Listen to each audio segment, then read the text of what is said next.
Today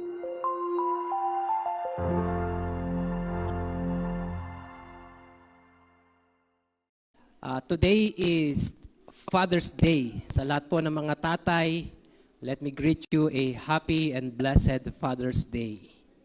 Sana yung mga anak nyo, pakainin kayo mamaya after ng service. Pag hindi kayo pinakain, sabihin nyo sa akin.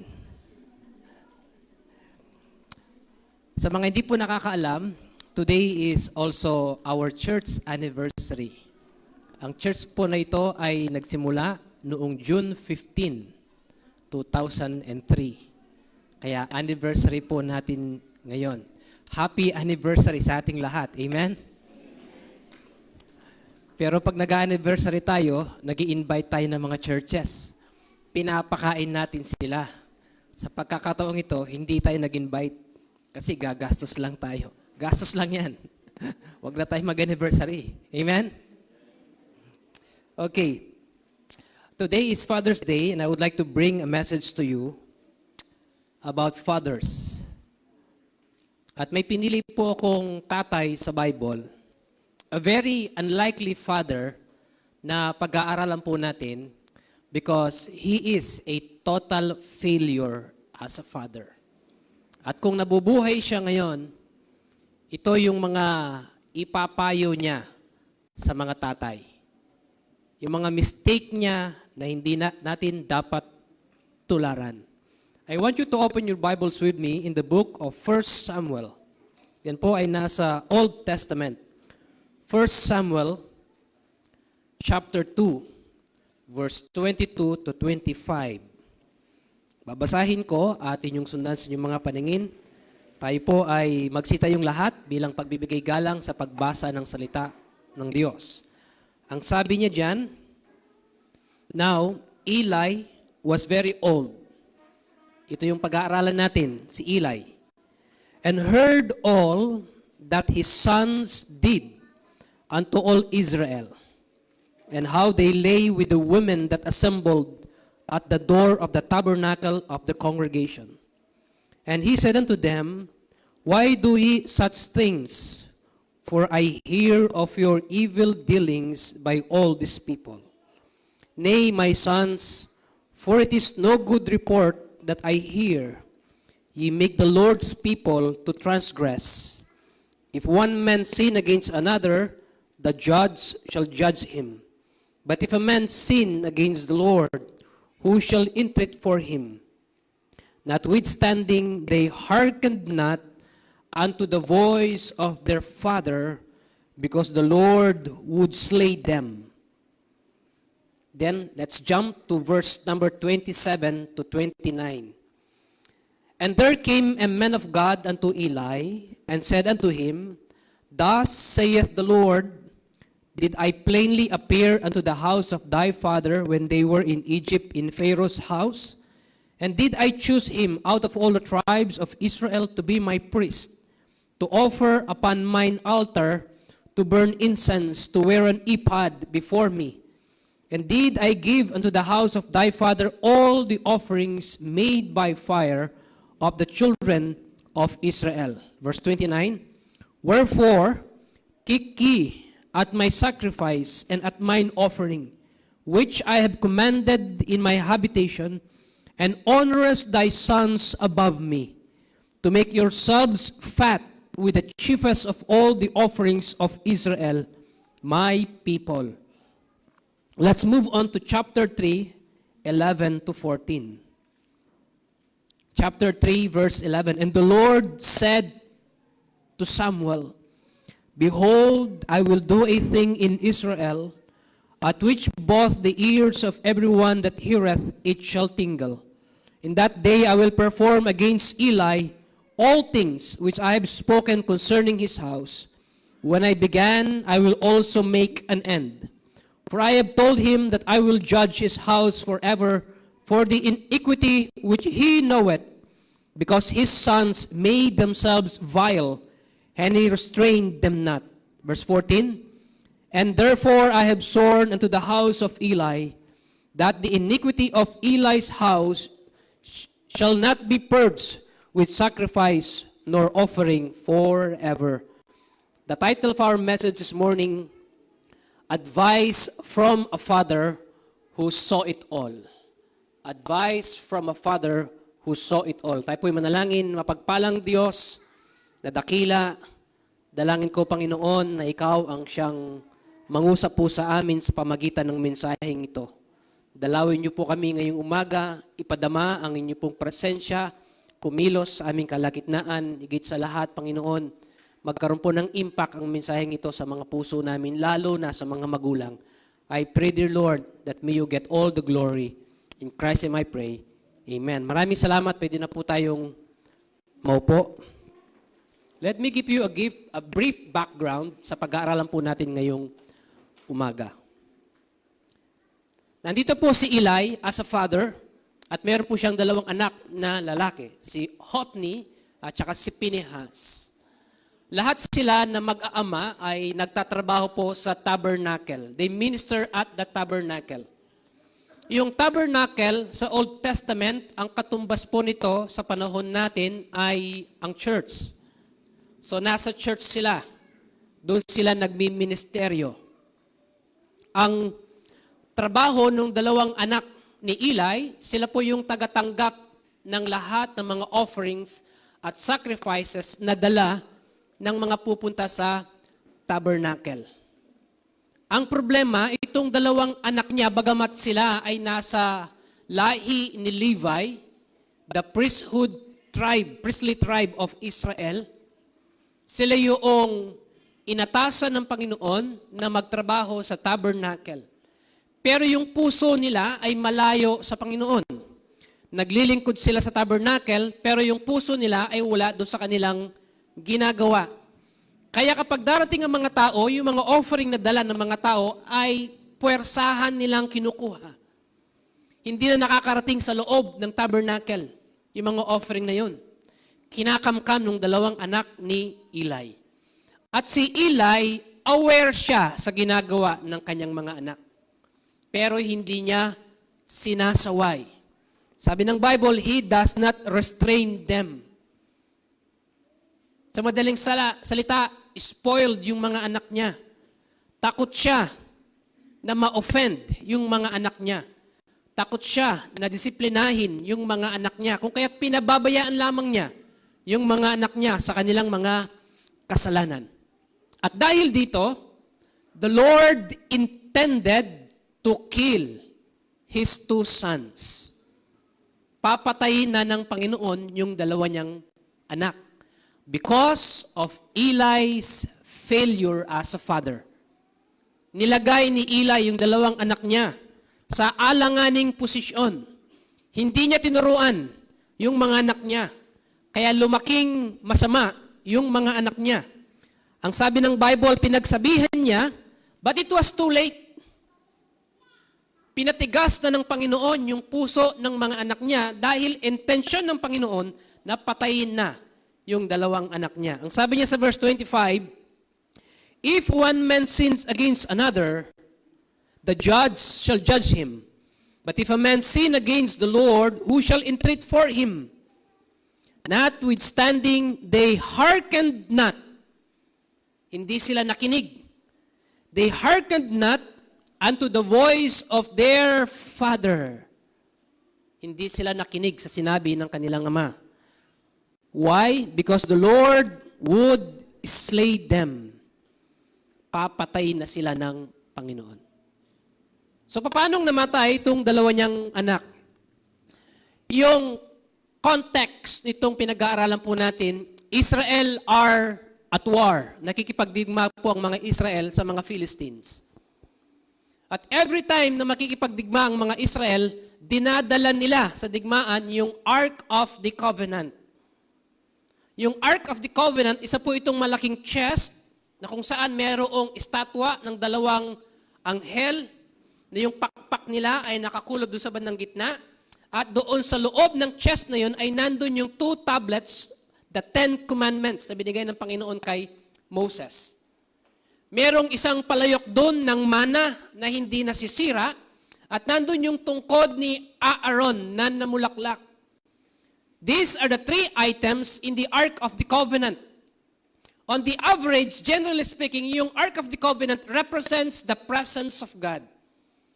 Kung nasaan yung presensya ng Panginoon, kung nasaan yung Ark of the Covenant na yun, sumusunod yung blessing ng Panginoon. Kaya kapag makikipagdigma sila, dinadala nila yung Ark of the Covenant. And every time, nananalo sila sa kanilang pakikipagdigma.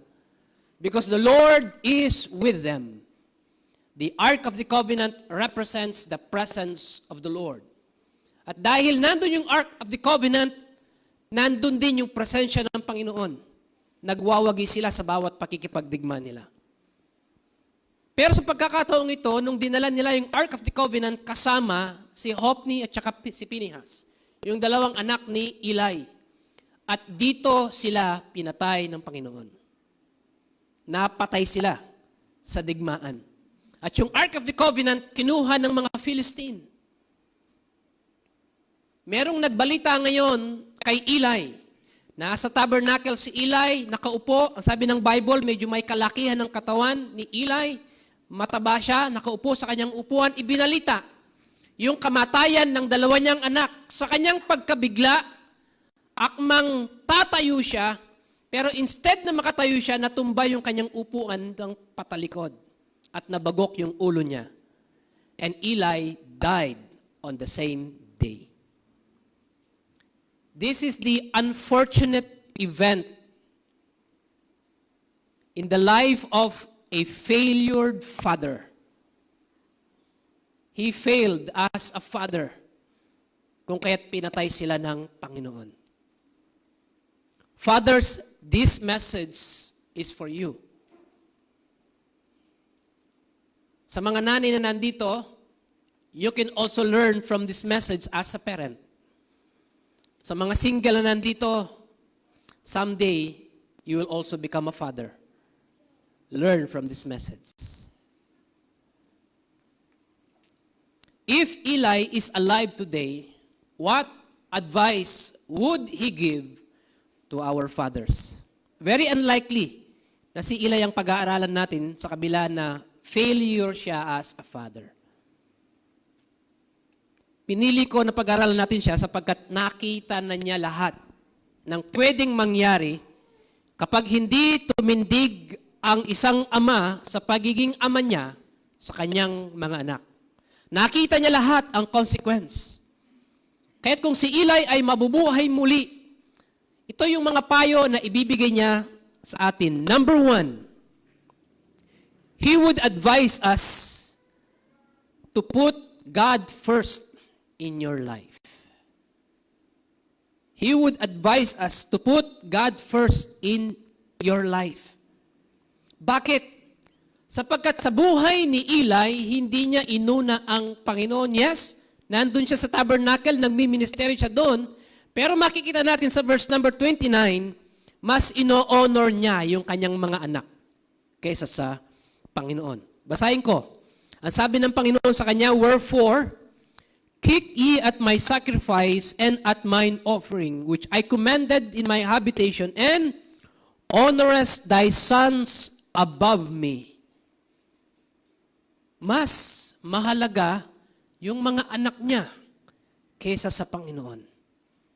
At aware ang Panginoon sa treatment na ito ni Eli sa tabernacle. Hindi na masyadong pinahalagahan ni Eli yung mga offering na dinadala ng mga tao doon.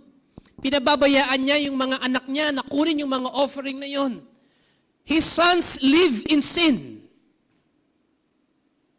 At kung mauulit ni Eli yung kanyang pamilya, tuturuan niya, bata pa lang yung mga anak niya para hindi nila maranasan yung ganong consequence.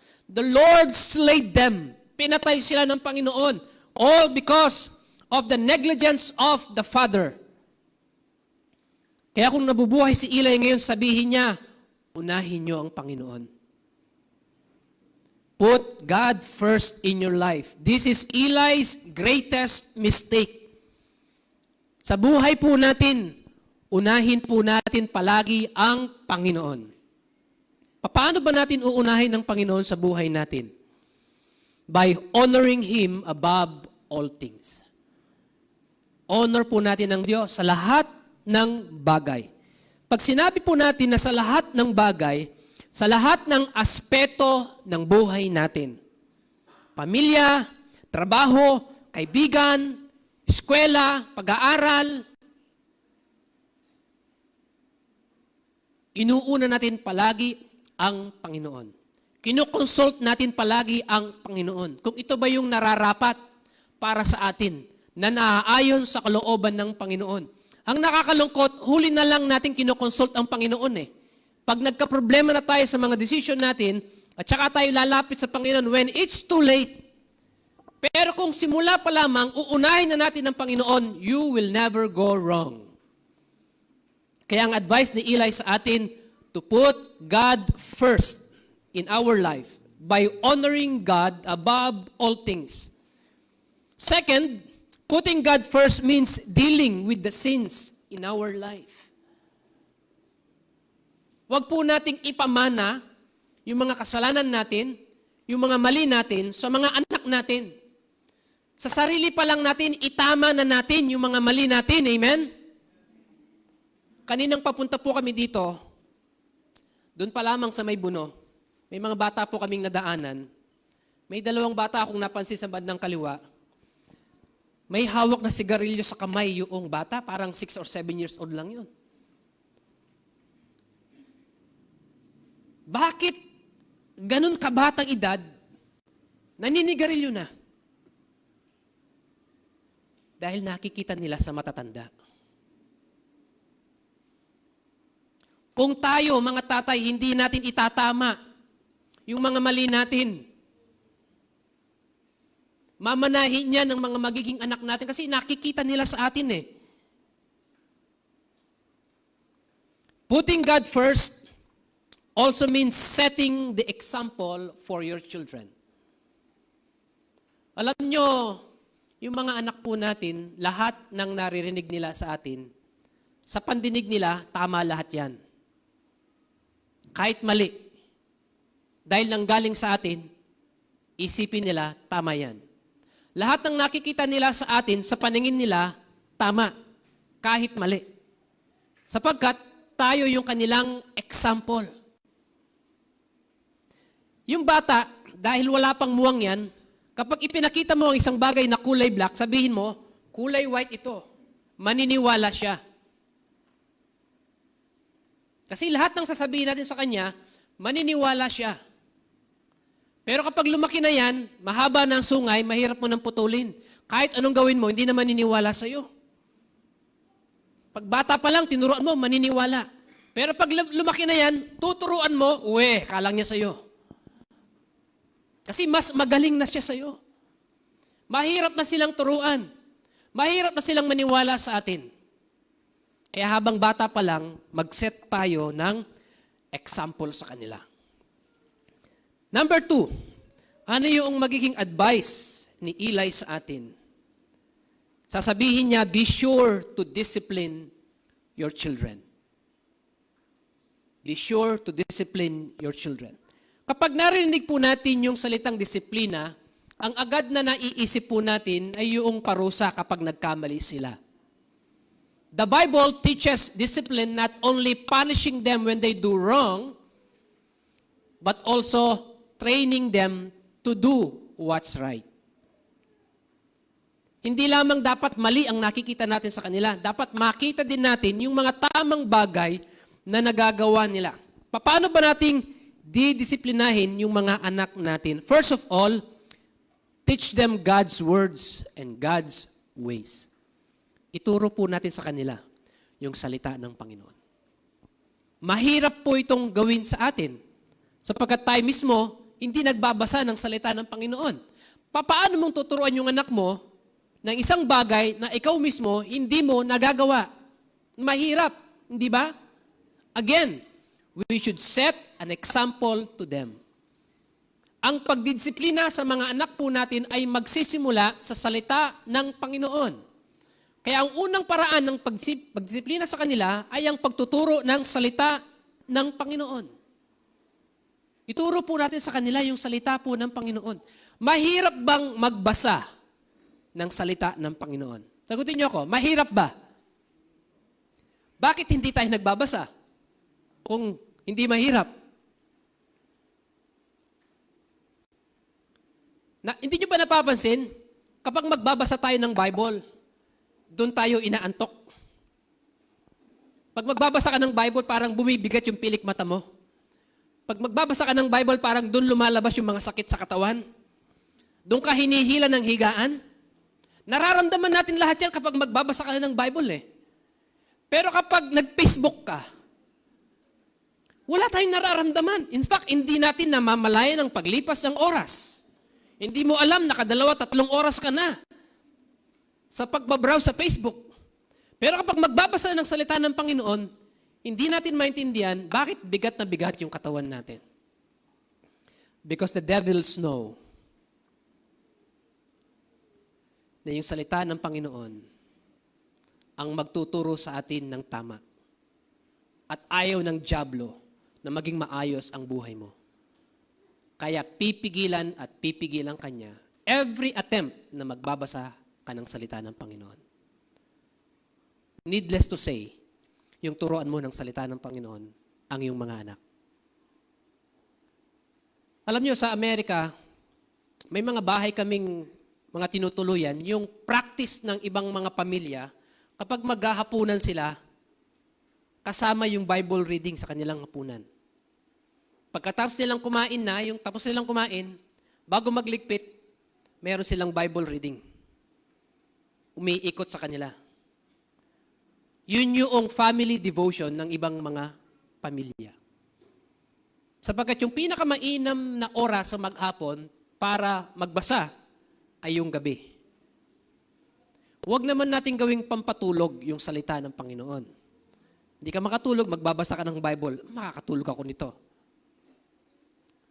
It is an insult sa Panginoon.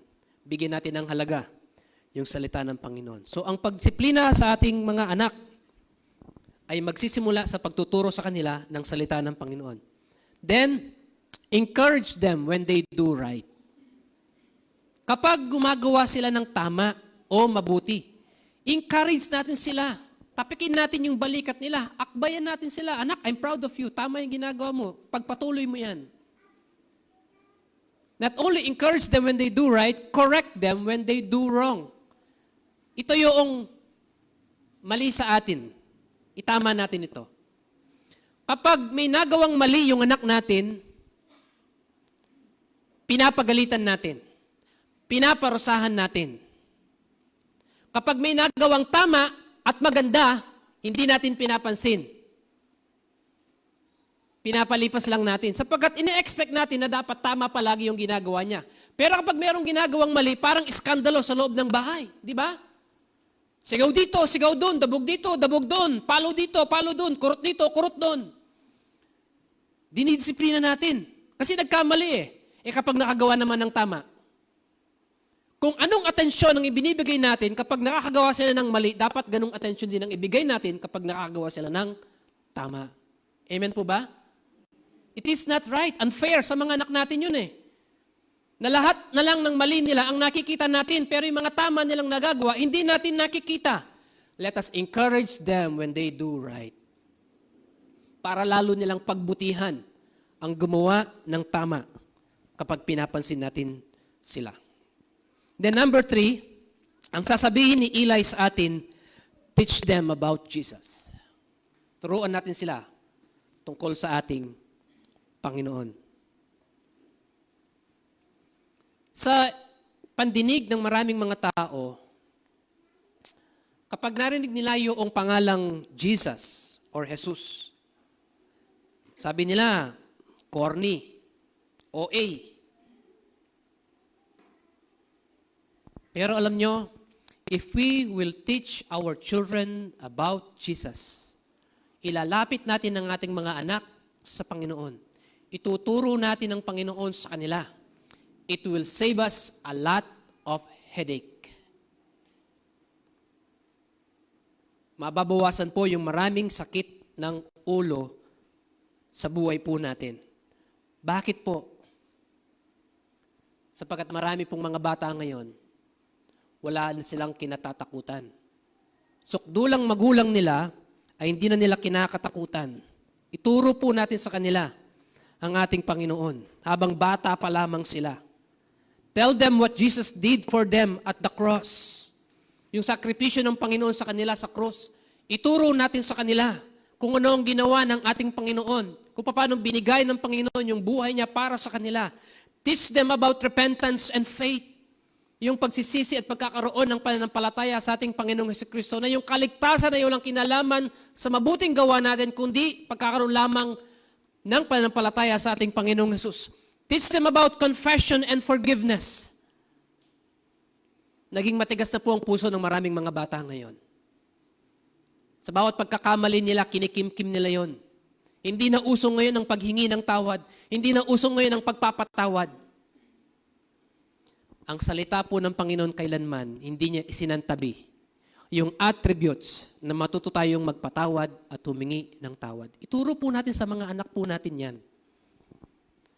At naniniwala ko, si Eli, yan ang ipapayo niya sa ating lahat. Dahil ang bagay na ito ay hindi niya naranasan sa kanyang pamilya. Hindi niya naituro sa kanyang mga anak. And lastly, the earlier you start, the better. Pastor, kailan namin tuturuan yung mga anak po natin? First day pa lamang ng pagsilang niya, turuan nyo na. Pastor, malaki na po yung anak po namin. It's not yet too late. Yesterday might have been better than today. But today is better than tomorrow. Huwag na po nating ipagpaliban. Ngayon na. Pastor, ang hirap.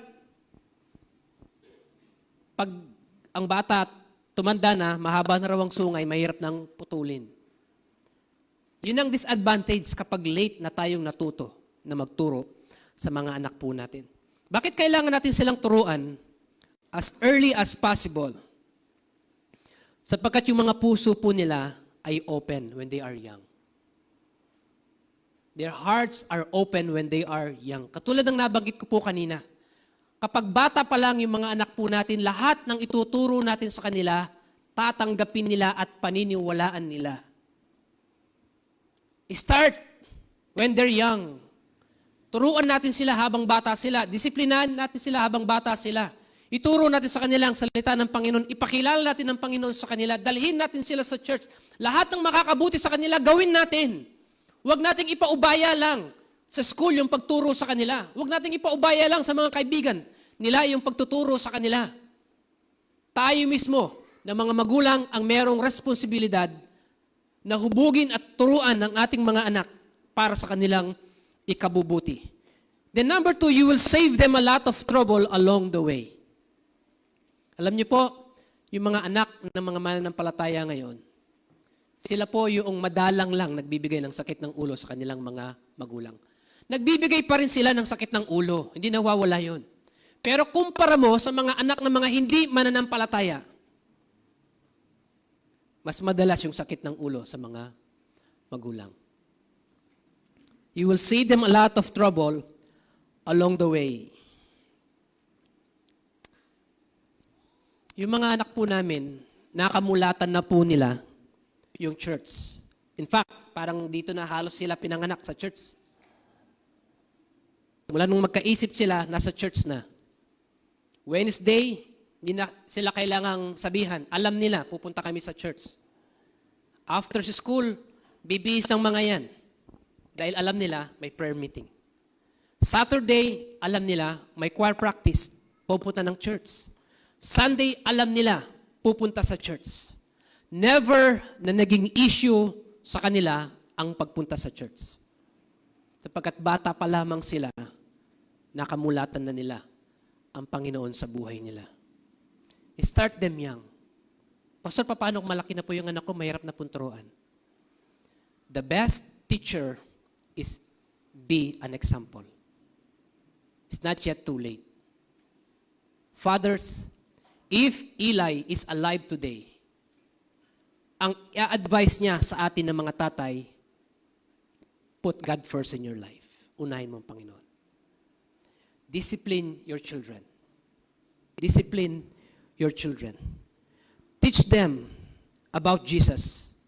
And the earlier you start, the better. Hindi pa po huli sa atin ang lahat. Eli might have been a failure father. Pero tapos na po yung chapter ng buhay ni Eli. Tayo na mga tatay, nandito pa, buhay pa. Nandyan pa yung mga anak natin. Teach them young. Habang bata sila, turuan po natin sila. And the best way to teach them, set an example. Hindi yung, anak, magsimba kayo. Dapat, anak, magsimba tayo. Kasama tayo. Tayo ang mangunguna sa kanila. Amen po?